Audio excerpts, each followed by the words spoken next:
There, Taurus, it's Jen here from tarotspirit.net. I'm doing an 2018 overview reading. So I laid out a card for each month and I put them in the 4 different quarters, but I'm not going to just go, this is January, this is February, this is March. I'm going to read it a little more freestyle and just read it as messages are coming to me. So the first message that I'm getting in the first quarter here, you have the Knight of Cups for January, the Magician for February, and then the Seven of Swords. And at the bottom of the deck for the first quarter of the year is the Five of Cups. So what I'm feeling is that coming into this year, you're going to be really ready to open yourself up again. And so if if we've been in a bad relationship in the past or friendships, it can be really difficult to trust and to put ourselves out there. So I think you're ready now to take that step and either offer something yourself to someone else, ask someone out, put yourself out there in some way, or you're going to get an offer. And when this offer comes in, it's going to be, you're going to have a little conversation with yourself. You're going to have to say, why am I hesitant? What is that about? Are there really some red flags or some good reasons to be careful, or am I hanging on to things in the past and worried about bad behavior that I've experienced in the past that's making me a little gun shy to move forward? And it's just only something you can weigh. And you have to remember, I mean, just other people's bad behavior is not your responsibility. They sure like to make it someone else's fault. It's usually they blame their behavior on other people. So if you can be strong enough to sort of step back and say, hey, wait a minute, you're responsible for your behavior, not me, and you own it, and I'm not taking that on. So not taking on other people's responsibility for other people, letting other people stand on their own and learn their own mistakes. But you're really going to decide, like, I want to, not just am I open to things, but I'm going to manifest what I want. Like I'm not settling, and I'm going to, it's kind of like setting intentions or affirmations, or like the law of attraction is what I'm getting. Just really like, okay, I want a new job, and this is what I want. I want this salary. I want it to be a supportive atmosphere. I want to use my creative talents. I want blah, blah, blah, all that stuff. And if it's unrealistic at this time to have that type of a job, you're going to take charge and start taking classes. You're going to do what you need to get all the tools you need to then manifest what you want. But this is really saying you have it already. So a lot of, be careful not to second guess yourself, and that you're not looking sort of to the past and how things were and assuming or putting that on the present and the future, because every moment of our life is an opportunity to do something new and to start over and to create the life, the relationships, the job, anything that we want. Moving into the second quarter, I mean, you do need to have boundaries. And this is really what this card is for me, because it's about like someone being really miserly and really holding on tight to their money, which is, so it can be smart in some ways, but this card usually shows someone taking it to the extreme. So don't tolerate that type of behavior. Don't tolerate the, I'm a board, pull up the ladder, like selfishness. But there's also a good lesson in this card of boundaries, and that like you can't always give over to the person who's always taking, and protecting themselves. But you need to have, there has to be a balance there. And you do have Temperance card out here twice. So finding that balance between giving too much of yourself and standing your ground. It's a really, really hard thing to do. And so you have, it's interesting. There's a little bit of daydreamy energy here. So, you can read this card as, hey, you need to get your head out of the clouds and pick something. You're just daydreaming and nothing's happened. But this is a vital part of the creative process. You need time to dream. I mean, think of someone writing a book. They need the time to create this vision and this story in their head. It just can't come out on paper without this creative process. So what do you want? What do you want to create? What do you want to bring into your life? So if any of you are artists or writers or anything like that, even and this can be in business, like you have to dream and figure out your plan, your idea before you can bring it into fruition.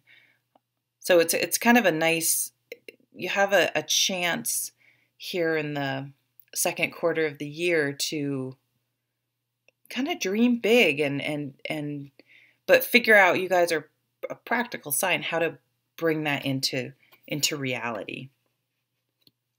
And going back to the setting boundaries, the Emperor's here, and he's like, hey, you need to be the emperor in your own life. He's a leader.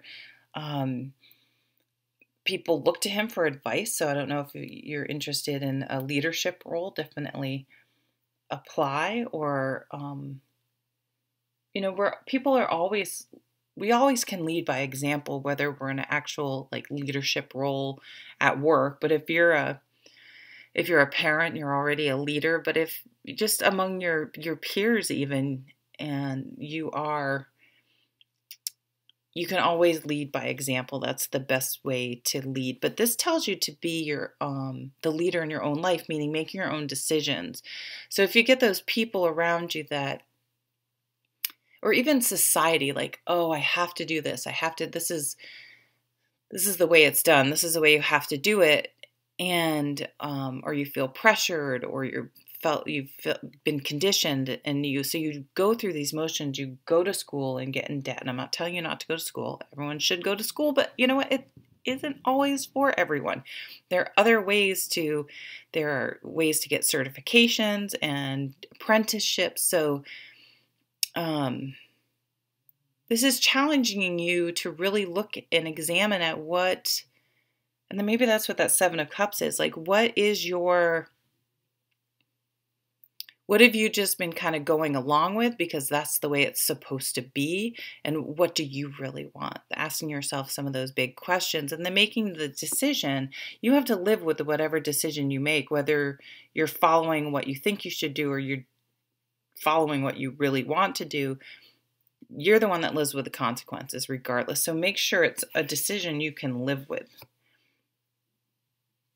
And we have a little bit of a swords energy here. Oh, and the page of swords is right under this. Again, be smart about it. That's not a very helpful thing to say. He's going to be very thoughtful about it. So these two, it's like the creative meets the practical. The creative meets the practical. And he's going to like make some lists and help to figure things out. Help to write a list about what your boundaries are. Write a list about what society says and your family and whatever growing up said you should do.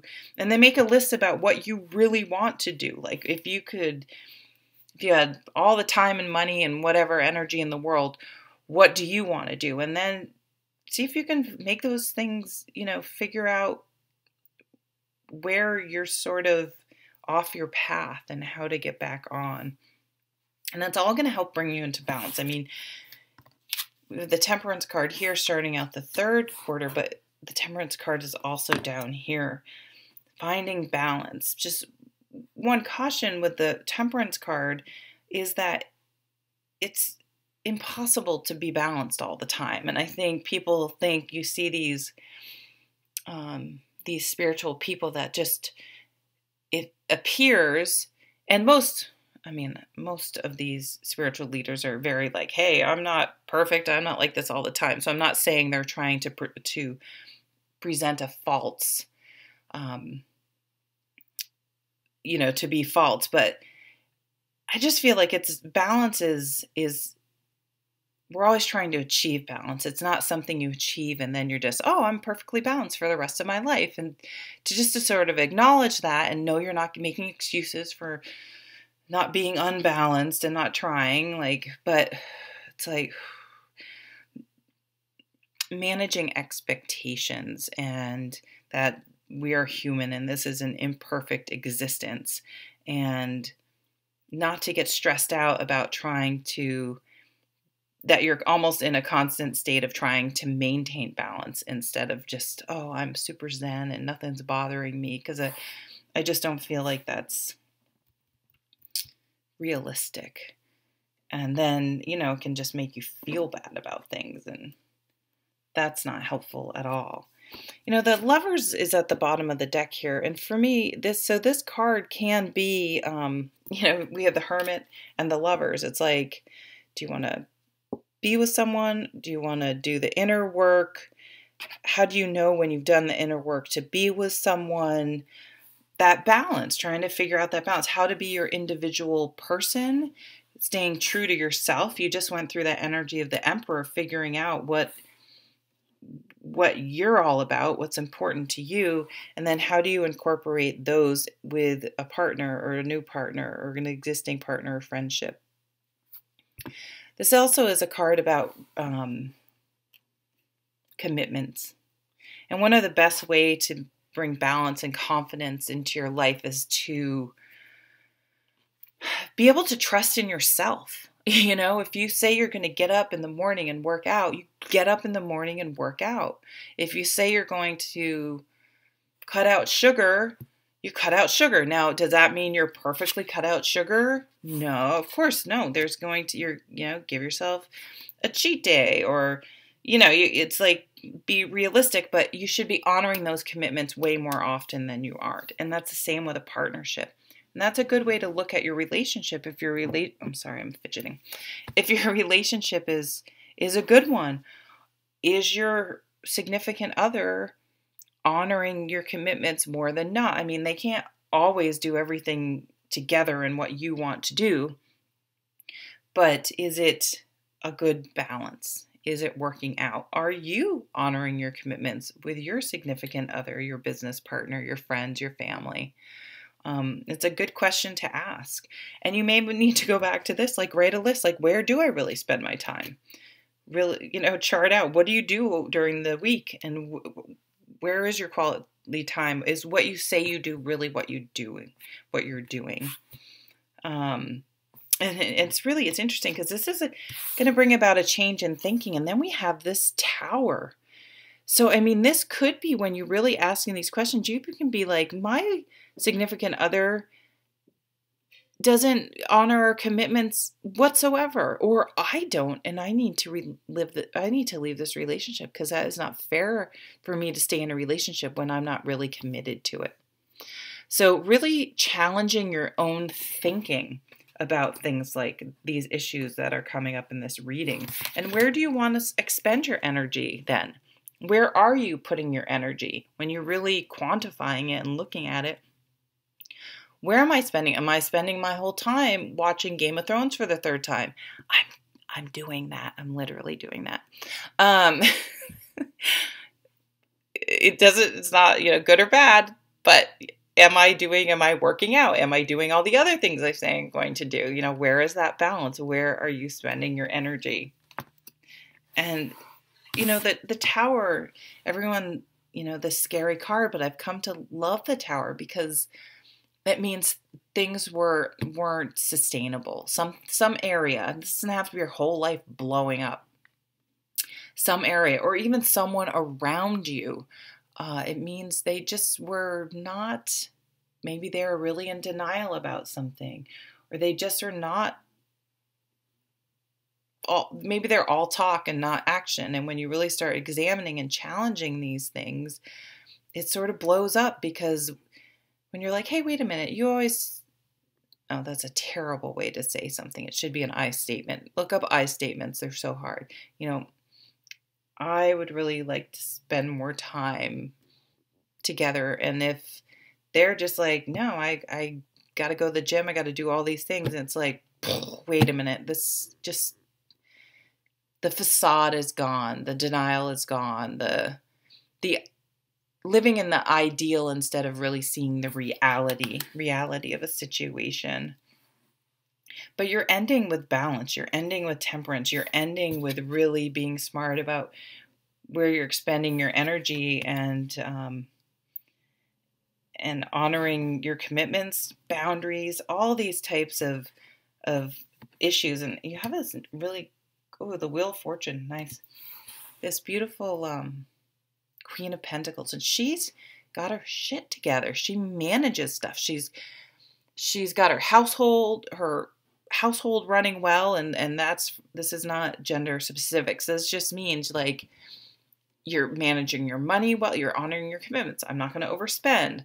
I'm going to, keep my house in decent order. I'm going to keep my health in order. I'm going to manage my money. I'm going to make time for my career. I'm going to make time for my home life, for my family. She's grounded and down to earth and managing things, and she's a confident person because of that. So really a year of building confidence, honoring your commitments, and sort of holding yourself and others accountable in the, that's going to go hand in hand. You can't hold someone else accountable if you're not holding yourself accountable. And once those two come together, things may or may not really be right. And you'll just have to see how that works out in whichever area for you. So I hope you have a lovely 2018. Thank you.